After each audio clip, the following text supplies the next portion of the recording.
Hi, I'm Amelia Wilcox. I am the founder and CEO of Nivati. Nivati is an employee mental health platform. So we get to help companies take better care of their employees and improve their mental health. We do that through on-demand therapy, but we approach it from a unique way, which I'll talk about when I talk about value prop.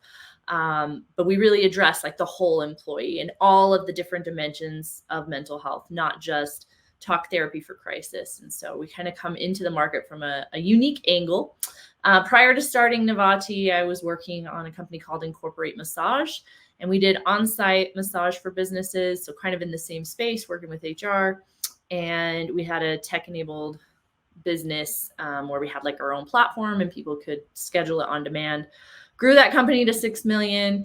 COVID took it out almost instantly. And so then we actually took our existing technology and our existing team, and we pivoted into mental health. So technically it's one big, long venture. So a value proposition is important because it speaks to the emotional reason that a buyer buys. And in order to find out what that is, you really have to talk to them and you have to interview them. So even as like a very small startup in the beginning, maybe it's just you and a couple people, you have an idea for a product, you have to go out and talk to your prospective customers and find out why they would buy this product from you. So what that looks like for us, we're a little further along. We've got about 30 employees right now. So our team, we're doing user interviews. So we're talking to the actual employees who are using our platform and our services. Why are they using it? What do they like about it? What makes them come back? What could we improve? And we're looking for themes across those answers. And then we interview our buyers. So those are people in HR who are bringing mental health in as a benefit. And we find out, why did they choose us over someone else? So an example of that, when I first pivoted the company, we were kind of running a couple experiments parallel. We had a bunch of providers outside of mental health that did like meditation and yoga and fitness, life coaching. And I had them create a bunch of content for us. And then I went out and tried to sell that content. And then at the same time, we'd hired a bunch of mental health therapists, and I went out and I tried to sell mental health. And I remember I was sitting in a meeting with one of our previous clients who'd used us for massage, trying to say, hey, we do this now. Would you consider working with us? And they had actually already decided to go with Modern Health and had given verbal approval to Modern Health, which is like the largest, most well-funded company in our space that we compete with. And so they told us no. And then she actually came back and she said, no, we are going to go with you guys. And I said, well, why? Like, what changed your mind? Because I wanted to know how we could differentiate against Modern Health, who's raised like 130 million, and we had only raised a couple million. So she said, well, it's important to us that our employees have choice and autonomy in like what benefits they want to participate in. And so when they're comparing us to Modern Health has a network of 1099 mental health therapists for them to choose from.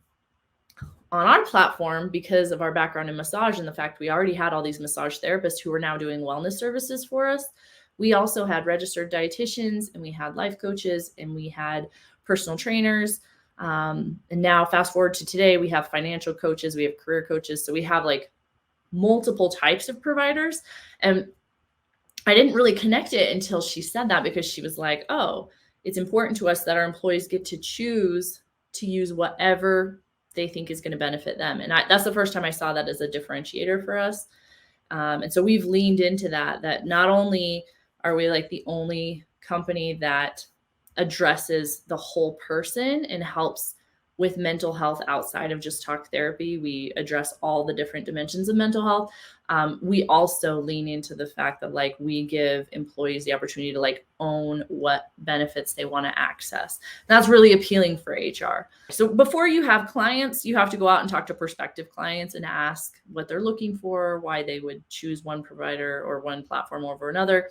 Once you have clients, it's even better, because you can just ask them like, why did you choose us? Why did you renew with us? Where are you finding the most value? And we learn new things all the time when we have those conversations. We do a lot of competitive research. So we will have maybe partners shop our competitors for us. So A company that we work with as a vendor would give us like an email domain and let us have one of their use that email domain so that we're not emailing from our own domain. And then one of our team members can shop our competitors, and competitors do it all the time. So it's not like unethical or anything like that. We do talk to people that work with our competitors to find out what they like about them. Every time we lose a deal to a competitor, I will do my very best to get that information of why they chose the competitor over us, in a kind of like an exit interview kind of experience. And I'll offer to, buy them lunch or whatever I can do just to get them to give me that information. But a lot of times, if you send an email and you just say, I would love to understand why you chose X competitor over us so that I can figure out how to like improve our offering and our services. I feel like maybe 30% of the time they'll just respond to that and they'll tell you, oh, it was price, or, oh, they had this feature, or we have the same VCs and they were offering it to us at a discount, or whatever the case may be. So when you want to test your value proposition, I find the best way is kind of just good old fashioned A/B testing. And you can test it on your website. So we had different kind of headlines on our website to try and see what got more clicks and what people interacted with more. And we've also just been testing it at conferences. So we've had different kind of like one-page handouts that have had different positioning versus another one, and trying to see like where we had the best results and what converted the best. So you have to have things in place to measure it. But the best way is just to get it out there and test things side by side to see what resonates the most with your customers. Your value prop can absolutely change over time, and it's going to evolve. So when you choose something, you don't have to be married to it. You don't have to like hang your hat on it completely forever. It's really just, you really just have to put like your marketing hat on and think everything is a test and it is going to be constantly iterated. So what we went to conferences with and what our website looked like a year ago is totally different than the way we're pitching it today. Like in the beginning, we were really hung on like, oh, it's a holistic approach to mental health. Well, we found out that that doesn't resonate very well. It feels very like hippie frou-frou, I think, to our target audience. They don't really like that. It feels less medical and unnecessary. And in the beginning, we were very like trying to be as far away from clinical as possible. And now we have realized like, oh, HR really cares about like this being a clinically effective tool. And so we've actually like incorporated clinical pieces into our positioning and our brand.